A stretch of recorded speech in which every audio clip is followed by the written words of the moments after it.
Hello friends, मैं सपना खंडेलवाल गुरुग्राम से। फ्रेंड्स, आज मैं अपनी जो मौलिक कहानी आपके समक्ष प्रस्तुत कर रही हूँ उसका शीर्षक है ये कैसी खुशी। तो प्रस्तुत है मेरी ये पंक्तियाँ। चटक लाल रंग में कुछ पीला रंग मिश्रित सी उनकी चोंच, आँख के ऊपर भी झलक मारता लाल रंग, कुछ काला कुछ सफेद रंग, गर्दन पर कॉफी कलर, पीले रंग के उनके पतले लंबे पैर और भी कई सुंदर रंगों का संगम उनके प्यारे से बदन पर था। मैं यहाँ बात कर रही हूँ उन बर्ड पेरेंट्स और उनके 3 नन्हे बच्चों की जिनसे गुलजार रहता था वो सुंदर सा पार्क। वो नन्हे से बच्चे बहुत ही प्यारे और सुंदर लगते मुझे। मैं जब भी जाती मिलकर आती उनसे, पर दूर से ही। उस बड़े से लॉन में वो चंचल बच्चे फुदक फुदक कर बड़ी ही तीव्र गति से इधर उधर भागते फिरते थे, लेकिन अपने पेरेंट्स की निगरानी में। बच्चे जरा सा भी उनसे दूर होते या फुटपाथ पर आने की कोशिश भी करते तो तेज तेज आवाजों में डांटने लगते। वो पंछी अपने बच्चों को अपने आसपास ही रहने को कहते, उनसे पीछे पीछे घूमते, उनके पार की मिट्टी में से ही वो खाने को कुछ निकालते, वहीं किसी गड्ढे में भरे जल से प्यास बुझाते अपनी।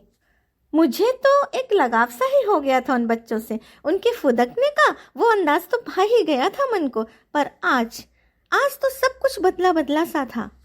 वो वर्ड पेरेंट्स जोर जोर से चिल्लाते भाग रहे थे अपने बच्चों को बचाने के लिए, और वो नन्हे पंछी शावक भाग रहे थे स्वयं को बचाने के लिए।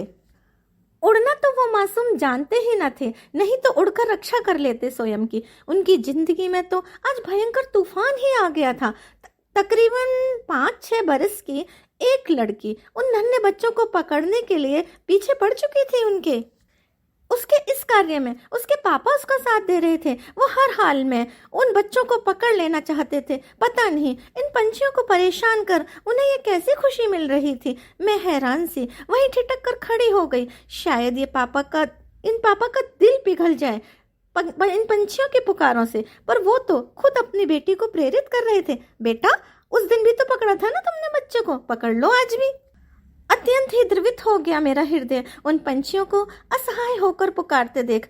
बेटा, मर जाएगा वो बच्चा बेचारा, मत पकड़ो उसे, आखिर बोल पड़ी मैं। मेरी आवाज को सुन वो लड़की तो रुकी 2 मिनट के लिए, लेकिन तभी उसके पापा ने फिर से उसे बुला जारी रखा अपना खेल। एक मासूम पंछी शावक फुटपाथ को पार कर पेड़ के पीछे जाकर छुप गया।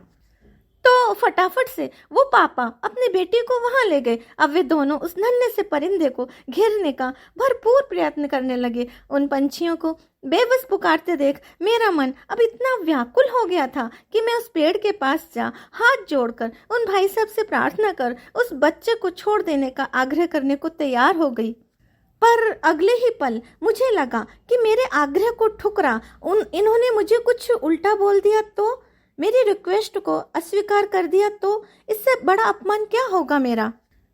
अन्य लोगों की तरह मैं भी उन पंछियों को उनके हाल पर छोड़ वहां से आगे बढ़ गई। पर अगले ही राउंड में फुटपाथ पर उस नन्हे पंछी की माँ ने मेरा रास्ता रोक लिया। और दिन तो कभी वो मेरे सामने आ भी जाती थी ना तो फौरन हट जाती थी, पर आज वो माँ हटी ही नहीं मेरे सामने से। अपनी आकुल आवाज में जोर जोर से मानो मुझसे पूछ रही थी, क्यों तुमने भी नहीं बचाया मेरे बच्चे को। मैं कितना पुकार रही थी मदद के लिए, पर तुम भी। उससे परिचय पुराना था मेरा, तभी तो शिकायत कर रही थी वो मुझसे। अभी कुछ दिन पूर्व की ही बात है। वहीं लॉन में पड़ी एक कुर्सी पर मैं बैठी हुई थी। ऊपर बादलों से रिमझिम बारिश की बूंदें गिर रही थीं, ठंडी हवाएं चल रही थीं। कुल मिलाकर गर्मी का वो मौसम बड़ा ही सुहावना था। Okay friends, thank you. इससे आगे की बातें हमारी नेक्स्ट वीडियो में, हम इस कहानी को आगे नेक्स्ट वीडियो में पूरी करेंगे। Okay friends.